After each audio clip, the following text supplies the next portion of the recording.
आज देश भर में शहीदों को, स्वतंत्रता सेनानियों को याद किया जा रहा है, क्योंकि आज शहीद दिवस मनाया जा रहा है। तब वडोदरा शहर कांग्रेस समिति की ओर से भी शहीद दिवस मनाया गया। लालकोट के सामने मौजूद शहीद भगत सिंह की प्रतिमा पर पुष्पांजलि अर्पित करने का कार्यक्रम वडोदरा शहर कांग्रेस समिति की ओर से आयोजित किया गया था। इस दौरान वडोदरा शहर कांग्रेस प्रमुख ऋत्विज जोशी, विपक्षी नेता चंद्रकांत श्रीवास्तव और साथ ही कांग्रेस के अन्य अग्रणी और कार्यकर बड़ी तादाद में मौजूद रहे थे। उपस्थित सभी की ओर से शहीद भगत सिंह की प्रतिमा पर पुष्पांजलि अर्पित करते हुए शहीद दिवस को मनाया गया था। ખરેખર તો મારું એવું માનવું છે કે પુણ્યતિથિ ત્રણેય જણની મનાવવી જોઈએ।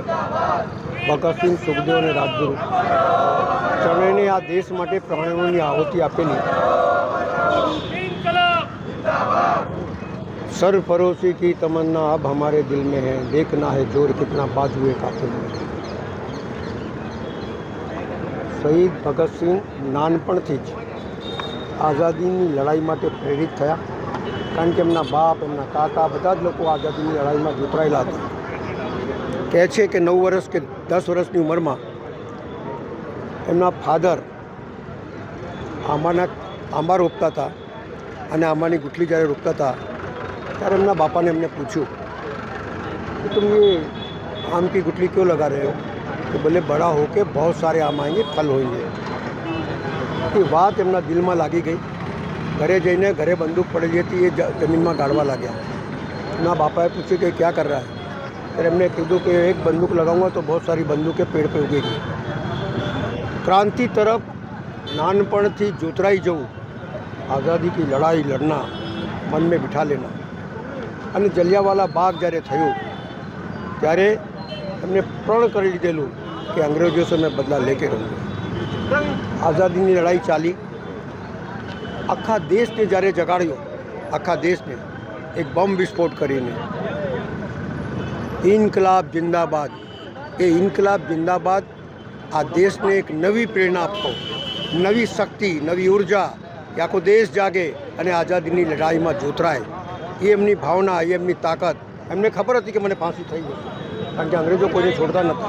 पर फांसी पे चढ़ने से पहले इस देश के हर नौजवान के दिल में आज़ादी की लड़ाई की प्रेरणा डालना, उसको जगाना, मरने मिटने के लिए तैयार करना, ये तने जिस वीर लोगों थया, भगत सिंह, सुखदेव ने राजगुरु, एनाथी प्रेरणा जारी, देश जागी गयो, अंग्रेजों तरफ नफरत थी और लड़ाई मोटी चालू थी गई।